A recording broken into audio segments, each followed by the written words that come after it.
What is going on, my Moddism, and welcome back to the channel. If it is your first time, welcome. My name is Chris, and this is Moddism. What is Moddism, you ask? Moddism is a religion of modding cars. Be sure to subscribe if you want to join, and also follow the socials. But anyway, today I'm going to be doing an easy tutorial on how to do an oil change. Man, I'm so happy with the progress of this car so far.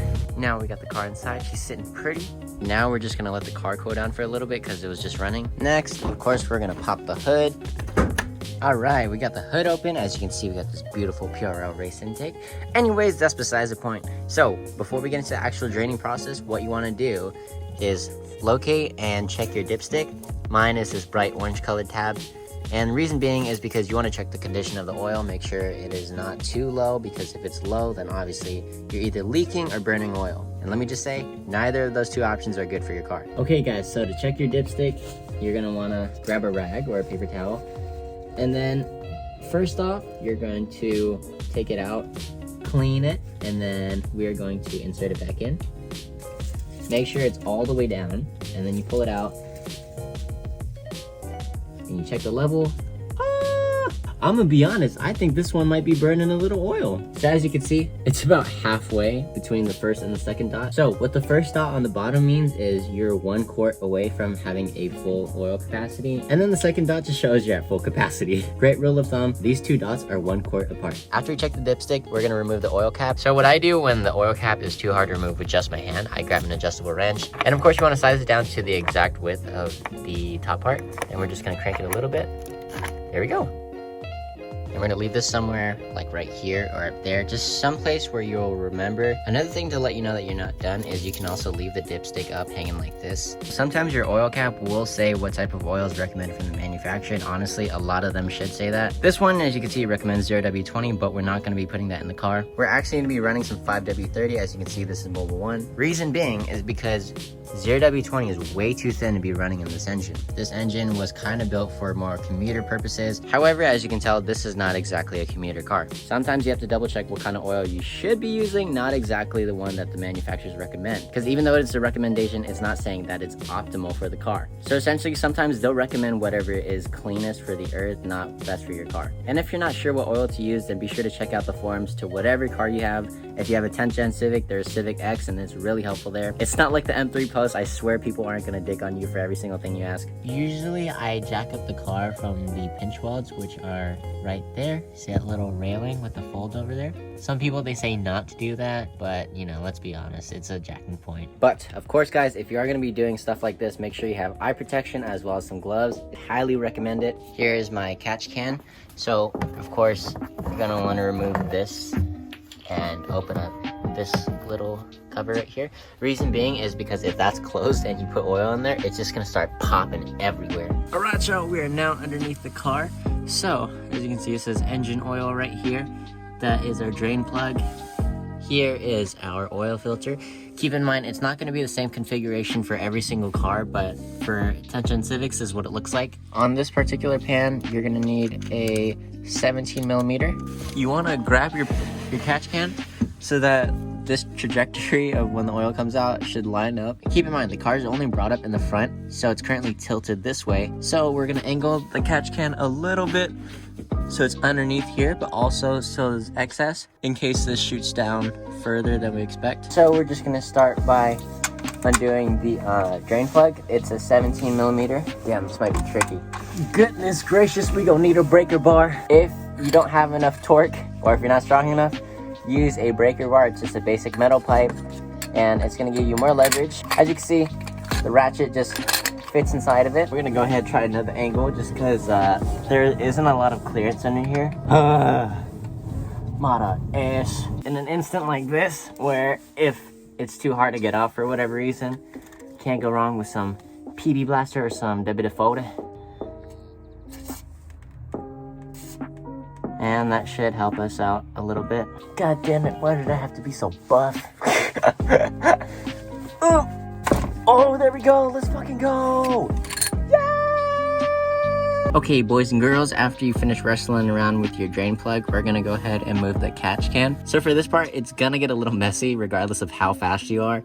But basically, you just wanna take out this drain plug, and then all the oil's gonna shoot out. Here we go, let's see. Woo! There we go.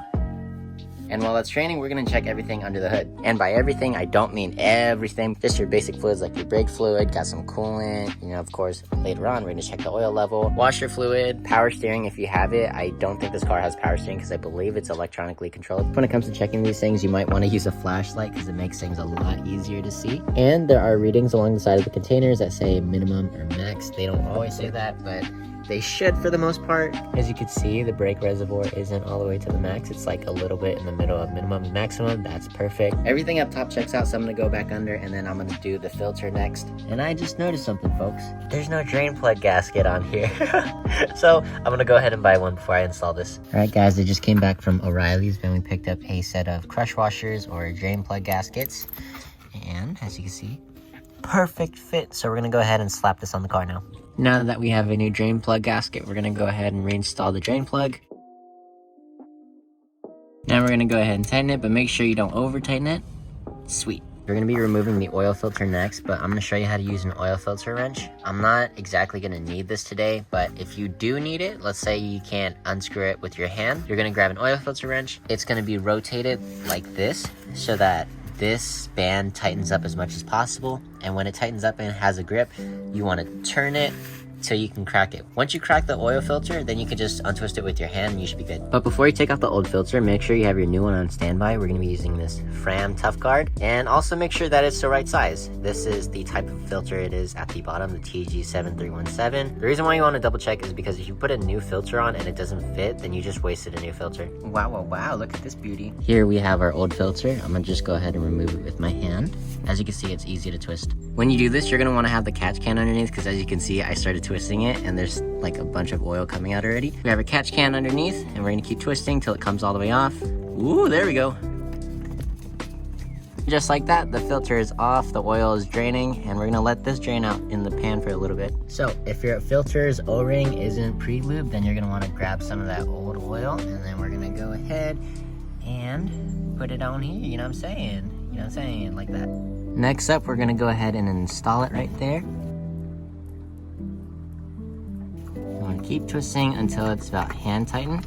And you want to twist it just a little bit more. You don't want to over tighten these because that's when you have to bring in the oil filter wrench, and you don't want to have to use those every single time. And after you got your new filter on, you're going to want to go ahead and clean up some of this excess oil because you don't want it dripping and you just don't want to leave it dirty, you know? Go ahead, pull the pan out.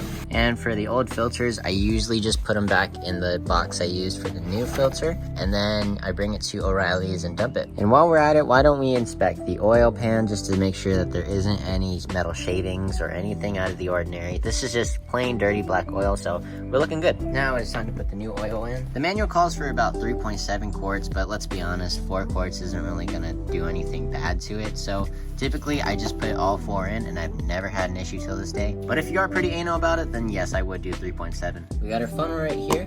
Simple and easy. Just like that. Make sure you don't pour it too fast because it's possible that it could overfill.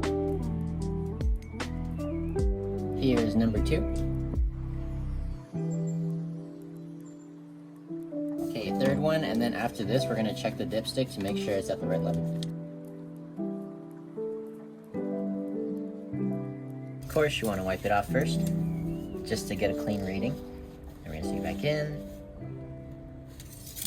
Remember, all the way down, and then back out. All right, let's see where we're at.